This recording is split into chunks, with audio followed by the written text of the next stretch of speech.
Friends. Staying in the theme of Halloween, after I finished my canvas crow that I set for my Thanksgiving dinner and incorporated it into Halloween, fall, and Thanksgiving. So I did that, and then I was leafing through the book that I used to make the crow, and came across a pattern that I thought was quite interesting that used multi-textures. And this is from the Prim's book. And what it is just a grouping of sort of Halloween characters. And it looked really quite interesting and very different. So I thought I'd take that theme. And I also used October's pattern from Lisa Pay, and it's a pattern for a pumpkin cuddle doll. She has a series of cuddle dolls, and this is one that she has just completed.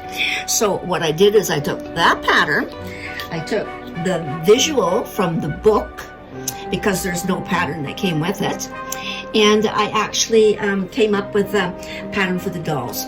So what I did was I took Lisa's pattern and I reduced it down to 75% on the computer. Printed it, cut them out, and then decided, okay, I'm going to do all four of them. And I would use multicolors. There's a lot of different techniques involved in this. I've used wire, which is on part of the head. I've used wooden discs for the base. Even the arms and the ribbons or the bow around the chest is all made out of a cheesecloth, which has been painted with acrylic paints. What I actually did to start with is I took this cheesecloth and I rolled it in some coffee. I made a cup of coffee and then stained it with the coffee, and then what I did was laid it out onto a piece of plastic and then just dabbed it, sponged it with different colors of the acrylic paints to give it that sort of autumn effect. So the actual bodies have been made with t-shirt fabric. And it was interesting to sort of coordinate how I was going to do the colors. So I've got an orange top and a green bottom, and then a green top and an orange bottom, and then the browns and beige. And then I coordinated the colors to go with each particular piece.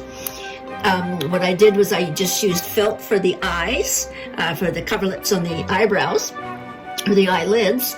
I just used a piece of heat and bond and black felt and just pressed it onto the face for the nose, and then just used floss to embellish them. So it was really quite easy and interesting to do. Used sort of burlap ribbon for the head and different parts. The eyes are all, these ones in particular, they're the ones that have the clip-on at the back. So I just put those on and then stuff the heads. It was really neat to be able to sit and think how I could coordinate the colors, though, because I was either going to do it all in one color and then add an extra color, and I thought that would be too blah. Then I decided, okay, I'm going to make the bodies and the heads different. But I also contemplated using all four colors for each of the heads. But I decided against that and went with just the basic solid head for each one. And I think that turned out really well. The bases, I was going to make them boots, but thought that might take a little bit too much time. And so what I did decide to do is the dollar store has these actual like wooden discs that look like a tree trunk, and I had several of those already, and this is what they look like. And all I did was just glued the base onto the wood, and I thought that was really quite an effective way to do it. On the backs, what I did do is I did the coordinating colors from the head and then put my signature hearts on the back to cover up the stitching that when you for the closure. So again, all t-shirt fabric that all has been interfaced with lining, with a fusible lining, and this is what we came up with. So this is my Halloween decor, which will sit until the day after Halloween, and then I'll nicely be able to put them away with the rest of the Halloween decorations. So there we are. Those are Halloween boys. So that's what it's all about, is to sort of dream and think about what you can do with some of these things. The wire was fun to do. So we've got wire, we've got fabric, we've got paint, we've got wood.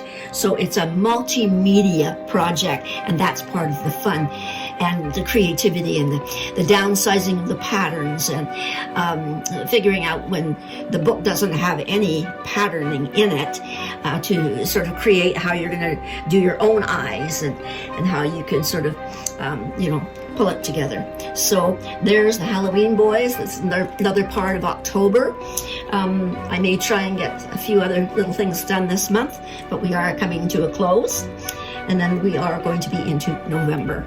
So I hope you enjoyed, even with the mouth, just a little bit of floss that you pull and tighten to give the mouth a little bit of texture to it. So there you go. So I hope you enjoyed it. Again, simple to do, simple, and creative. Creativity is the most important part that I found with this particular piece. So thanks for watching. Talk to you soon.